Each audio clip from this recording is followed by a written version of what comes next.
안녕하세요. 만나서 반갑습니다. 자, 이번 시간에는 최종 처분과 관련된 내용을 한번 살펴보도록 하겠습니다.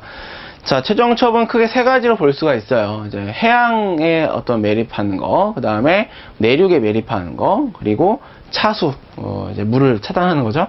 이 세 가지 내용으로 구성이 되어 있는데, 사실 우리가 이 처음에 이 매립이라는 거는 이제 결국은 마지막 단계거든요. 그래서 뭐 재활용도 하고 뭐도 하고 하다가 결국에는 매립으로 가게 되는 그러한 폐기물의 어떤 그 처리 체계가 있습니다. 자, 먼저 폐기물의 처리 매립하는 방법에는 내륙에는 셀공법, 압축 매립공법, 샌드위치, 뭐 도랑형 이런 것들이 있고요.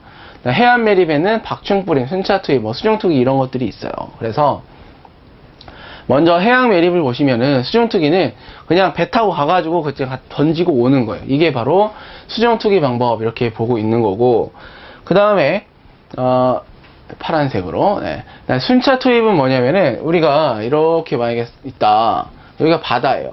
그럼 여기에다가 하나씩 쌓는 거예요. 이렇게 폐기물로.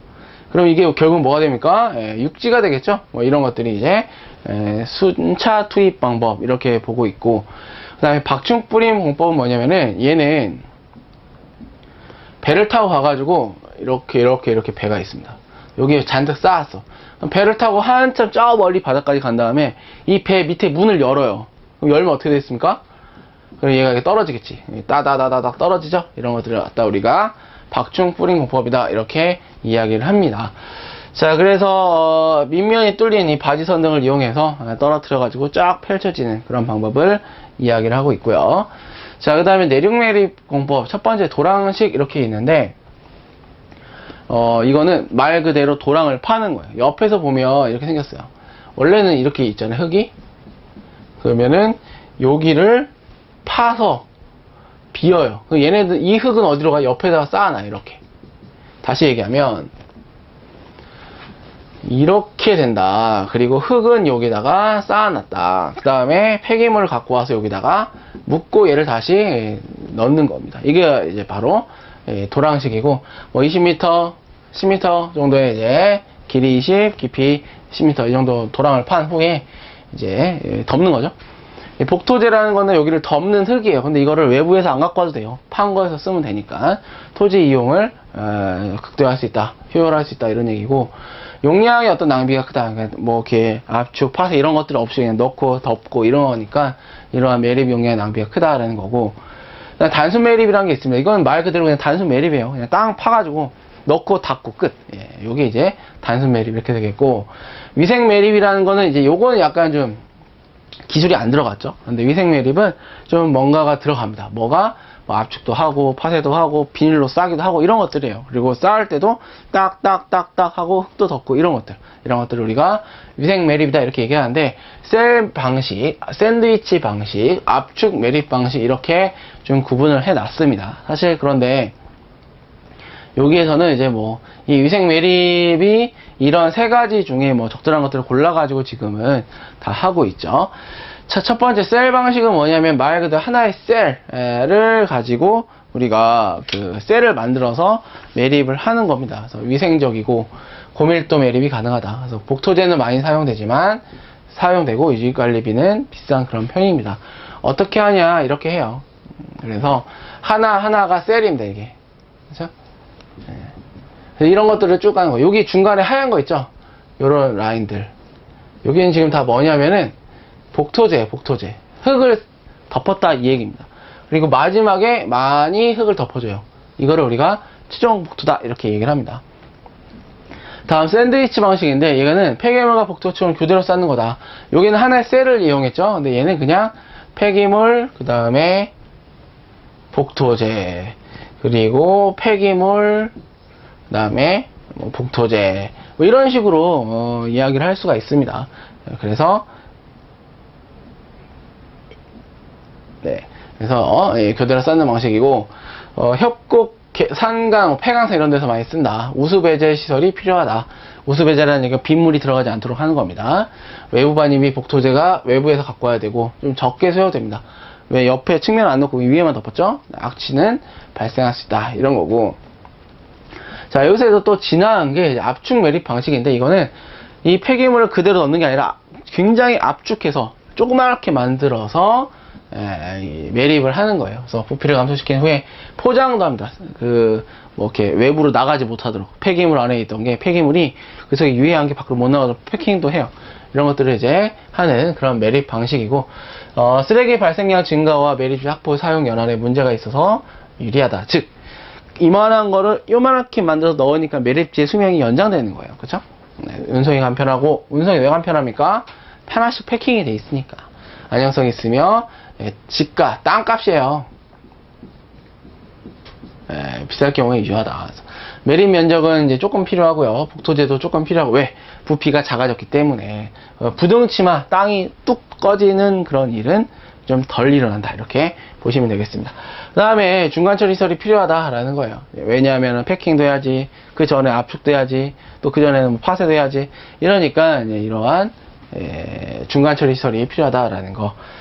자, 그 다음에 복토에 대한 내용입니다. 자, 복토는 크게 세 가지가 있어요. 1일 복토, 중간 복토, 최종 복토 이렇게 되어 있는데, 뭐 아시겠지만 이 1일, 중간, 최종 뭐가 달라요? 날짜가 시간이 달라요. 시간이. 그래서 1일은 말 그대로 매일 하는 거, 중간에는 중간에 하는 거죠? 그럼 좀 지나서 하는 거예요. 좀 나중에. 왜? 한동안 폐기물이 안 들어올 수 있잖아요. 그럴 경우에는 까놓으면은 날아다니고 막 이러니까 중간에 한번 쌓아주고, 최종 복토는 완전히 끝난 후에, 기간이 만료된 후에 최종적으로 흙을 덮는 그런 복토가 되겠습니다. 이 복토는 왜 하냐? 일단 흙을 덮기 때문에 악취 발생을 억제하고요, 쓰레기 비산을 방지하고 화재를 방지한다.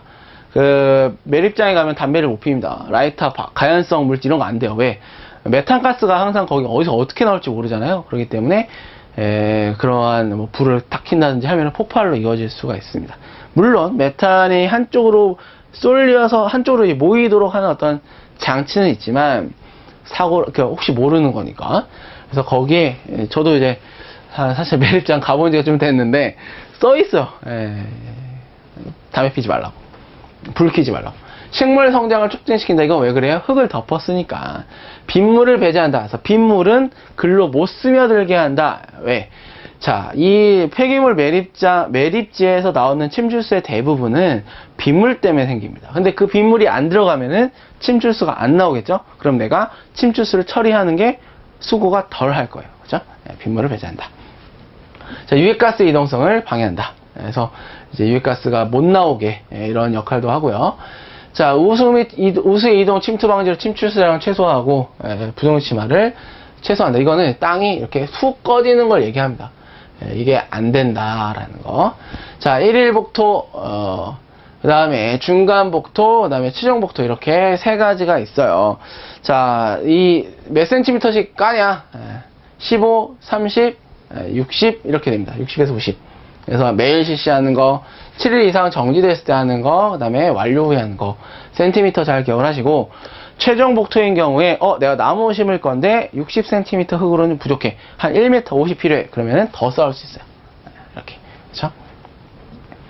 다음 매립지의 운영. 자, 매립지 선정 시 고려사항. 토지는 주민이 밀집한 곳에는 설치하기 어렵고, 토양은 복토제가 사용하는 거 가능한 곳이 있어야 되고, 지형 지질 경제적이어야 되고, 숨은 침출수가 잘 발생되지 않도록 해야 되고, 그 다음에 충분히 덮을 수 있는 흙이 있어야 되고, 용지 매수가 쉽고 경제적이어야 되고, 주민들의 반응, 그 다음에 치하수 침투가 용이하지 않는 지역, 이런 것들을 고려해서 상식선 상에서 굉장히 당연한 얘기들이죠. 이런 걸 통해서 우리가 매립지를 선정해야 됩니다. 자, 매립지역의 어떤 문제점 일어날 수 있어요. 뭐냐? 침출수 발생, 이게 이제 생길 수가 있고요. 말 그대로 침출수라는 얘기는 내가 매립을 한다고 해서 물이 흘러 나오는 겁니다. 그럼 그 물은 굉장히 안 좋은 물이겠죠? 그렇죠? 지하수 오염, 그 다음에 메탄가스의 폭발, 아까 얘기한 것처럼 악취, 집안침하 이런 것들이 일어날 수가 있습니다. 자, 집안침하가 매립지 집안침하를 일으키는 요인 보면은 다짐 정도, 물리적 특성, 분해 속도에 따라서 집안이 침하되는 경우가 많다. 그래서 이런 것들 참고하시고, 다짐 효과라는 얘기는 이제 말 그대로 다지는 거예요. 단단하게. 그러면은 이제 공기는 빠져나가고, 그 공극 가운데 이제 뭐 공극이라든지 구멍이라든지 이런 게 없어지면서 촘촘하게 폐기물로 다 다져지면서 뭡니까? 집안이 침하되지 않다. 침하의 방지. 자, 다음 메리가스입니다. 요거 좀 약간 좀 중요해요. 왜 그러냐. 이 메리가스의 생성 4단계 꼭 기억을 하셔야 됩니다. 자, 먼저 메리가스의 특징을 보시면은 메리가스 메탄 있죠. 그 다음에 뭐 CO2도 나와요. 자, 메탄이 이제 좀 가연성 물질이기 때문에 좀 조심해야 되겠죠. 지구 온난화를 일으키고 공기보다 가볍고 폭발의 위험성이 있다. 그리고 눈에 통증이 있을 수가 있고, 그리고 메리가스 생성 4단계인데 이 메리가스 생성의 마지막 단계에서 이 메탄이 생성이 되겠습니다. 자, 첫 번째 1단계부터 우리가 4단계까지 있어요. 1단계부터 4단계까지의 특징을 좀 기억을 해야 됩니다. 자, 1단계는 뭐냐면 호기성 단계예요. 자, 무슨 말이냐? 이제 폐기물 내가 가져다가 이제 쌓아가지고 집어넣을 거야. 그때 누가 같이 갑니까? 공기 같이 그 안에 들어갈 수 있어요. 그래서 매립 초반에는 그 매립시 함께 딸려 들어간 공기 때문에 호기성 상태였던 그런 분위기가 일어나게 됩니다. 자, 그 다음에 호기성 이 가스는 이 산소는 이제 쉽게 쑥 사라지겠죠. 왜냐하면 더 이상 들어가지가 않기 때문에. 그래서 이 산소가 쉽게 고갈되면서 2단계 반응으로 가게 되겠죠. 그래서 보시면은 여기 용존산소로 되어 있는데 용존이란 말은 좀 어울리지가 않습니다. 산소가 쉽게 고갈된다. 자, 그 다음에 2단계가 혐기성 비메탄 단계예요. 아직은 이 메탄 가스가 나오지는 않지만 1단계에서 소모된 산소 때문에 뭐예요? 혐기성 분위기가 이루어지면서 슬슬 혐기성 단계가 되기 전 단계, 중간 단계다. 이렇게 보시면 되겠습니다. 자, 다음에 3단계인데 혐기성 단계예요. 이제 혐기성 단계는 뭐냐면 온도가 상승하면서 서서히 반응이 시작되는 단계예요. 이러면서 어떻게 됩니까? 메탄가스가 천천히 발생을 시작을 하게 되는 거고. 자, 마지막 4단계가 있는데 4단계는 메탄 생성 단계입니다. 이건 뭐냐면 말 그대로 메탄이 엄청나게 잘 나온다. 이산화탄소와 메탄의 비율이 일정하게 쭉 발생이 되면은 지금 4단계 메탄 생성 단계가 되면서 이 매립지 안에서의 분해가 잘 이루어지고 있구나, 이렇게 볼 수가 있는 거죠. 자, 물론 이제 이 메탄가스가 안 좋은 거죠. 폭발성. 하지만 걔네들 잘 모아서 관리만 해준다면 연료로서 사용할 수 있는 거니까. 이제 CH4와 CO2가 주 가스가 되는 거고요. 점점 이산화탄소보다는 메탄가스의 비율이 더 올라가게 되겠습니다. 자, 그래서 매립지 내에서의 가스는 좀 회수해야 될 필요가 있어요. 토양 오염이라든지 폭발, 화재 이런 것들을 방지하기 위해서. 덮개 시설인데요. 이거는 그냥 말 그대로 덮어 놓는 겁니다. 지금 비가 온다! 그럼 어떻게 해요? 무슨 이렇게 천막 같은 거서 막 달려가가지고. 야구도 보면은, 야구 하다가 비 오면, 이렇게 갑자기 비 오면 들고 뛰잖아요. 이렇게 덮어버리잖아요. 그 흙을. 그런 개념이다. 이렇게 보시면 좋을 것 같아요. 그래서 번식, 야생물의 번식이나 비산, 악취, 화재 이런 것들을 막기 위해서 이 덮개를 씌운다, 이렇게 보시면 되겠습니다. 자, 그 다음에 이 덮개에 바로 덮개라는 덮는다라는 말이 결국은 흙을 덮는다 해서 복토와도 관련이 있죠. 그래서 복토에 대한 어떤 덮개, 그 다음에 방금 말씀드린 것처럼 운영상에 일시적으로 잠깐 덮어야 될 때 이런 것들을 총칭해서 이야기를 하는 거고요. 자, 그 다음에 침출수 관리 한번 보도록 할게요. 침출수는 대부분 뭐에 의해서 발생이 되느냐? 강우에 의해서 발생이 됩니다. 강우. 빗물, 지하수, 수분 이런 것들인데 그 중에 가장 비중을 많이 차지하는 게 빗물, 이렇게 되겠어요. 자, 그래서 전체 양 중에 한 30에서 40% 정도가 이 침출수로 영향을 준다라고 되어 있고, 주로 이제 유기물질의 어떤 농도, 이런 것들은 이제 메탄가스의 어떤 발생량과 좀 영향이 있겠죠. 그래서 유기물질 농도는 대체적으로 매립지에서 가스가 많이 생산될수록 낮아진다, 이렇게 보겠습니다. 이건 무슨 말이에요? 폐기물 속에 같이 따라 들어온 유기물, 탄소 성분이 줄어들면 줄어들수록 뭐로 바뀐다는 얘기예요? 메탄가스로 바뀐다, 이렇게 보시면 되겠죠. 자, 그 다음에 유기물질의 어떤 농도, 현기성 분해가 일어날수록 이제 낮아지는 거, 결국은 같은 얘기가 되겠고, 그 다음에 초기 발생한 침출수는 암모니아성 질소가 높다, 이렇게 보시면 되겠습니다. 자, 여기 한번 볼게요. 색깔 침출수의 어떤 특성 보시면은 옅은 다갈색, 암갈색, 색도 2 이하, pH 6에서 7 약산성. 그 다음에 처음에는 COD가 BOD가보다 약간 낮지만 시간이 지나면서 BOD와 함께 높아지겠습니다. 질소는 많이 포함되기 때문에 질소의 제거가 필요하다. 뭐 이러한 특징을 갖고 있게 되겠어요. 자, 침출수 얼마나 발생하느냐 우리가 또 계산을 할 수가 있어요. 어떻게 계산하냐면 Q는 CI, 결국은 C 개수와 소수 개수와 A 면적, I 경사 이 세 가지를 가지고 계산하는 그런 방법이 있습니다. 물론 기능사에서는 다 줘요. 이렇게 얘를 구해라. 이런 식으로 출제가 되고 있습니다. 자, 그 다음에 침출수의 처리인데 이거는 사실 우리가 앞쪽에서 우리가 이 수질에서의 어떤 유해 폐기물 처리라든지 뭐 이런 것들과 관련해서 이야기가 나왔었죠. 자, 그거랑 같은 게 하나 보여요. 딱 뭐가 보입니까? 펜턴 처리 보이십니까? 펜턴 처리. 철염을 이용함으로써 수산화철 슬러지 다량 발생한 단점이 있다라고 되어 있는데 이 펜턴 처리의 펜턴 시약은 뭐예요?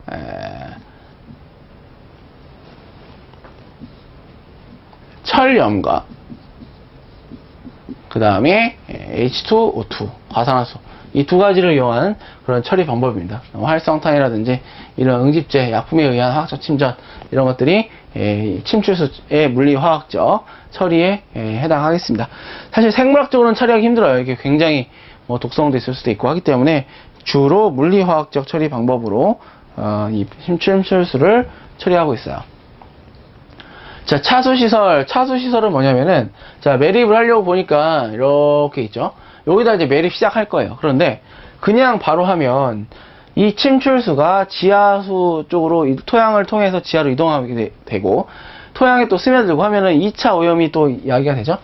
여기에다가, 투수가 안 되는, 그러니까 말 그대로 이제, 이 방수인 거를 여기다 깔아주는 거예요. 이게 바로 뭐냐면은, 차수 시설이다 이렇게 이야기를 합니다. 자, 표면 차수와 연직 차수 이렇게 두 가지가 있는데 자, 먼저 매립지 차수 시설의 특성 보겠습니다. 한번 얘는 하면은 아까처럼 보시면 아시겠지만 깔아놓고 묻어버리면은 다시 다 꺼내야지 그걸 확인할 수 있어요. 그래서 복구가 불가능하다 이렇게 볼 수가 있게 되겠고 한번 이제 하게 되면은 복구는 불가능하다 이렇게 볼 수가 있겠고 그 다음에 뭐 표면을 차수하는 거, 이 매립제 바닥과 경사면의 표면을 차수하는 표면 차수공과 하류 주변부의 연직 차수 두 가지로 나뉘어지게 됩니다. 자, 그 다음에 점토나 벤토나이트 이런 것들은 다 뭐예요? 굳으면서 물을 막아낼 수 있어요. 방수할 수 있어요. 그래서 차수성을 향상시킬 수 있고요. 합성수지 고무의 뭐 차수마 이런 것들은 화학적인 거, 내구성이 좀 낮아서 경사면 이런 데는 좀 시공이 어렵다라는 거. 그리고 점토인 경우에는 양이온 교환 능력에 의한 오염물질 정화 기능도 어느 정도 갖고 있다. 뭐 우리가 이렇게 벽에다가 도배도 하지만 뭐 편백나무를 갖다 붙인다든지 아니면은 이렇게 황토를 한다든지 그럼 걔네들이 또 나름대로 역할을 하잖아요. 뭐 그러한 개념이다. 이렇게 생각을 하시면 되겠습니다.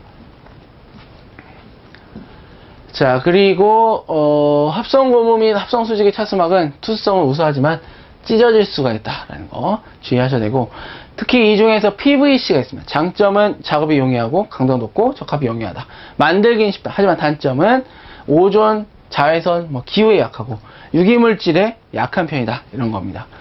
자, 그 다음에 이제 펜턴 산화에 대한 내용 나왔는데 이 같은 경우는 이제 이 침출수를 처리하는 그런 방법 중에 하나 해서 앞에 잠깐 더 소개가 됐었죠. 한 번 더 참고로 보시면 되겠고 차수시설의 연직 차수공과 표면 차수공 두 가지가 있다고 했어요. 그래서 이 특징들까지도 함께 정리하시면 좋겠습니다.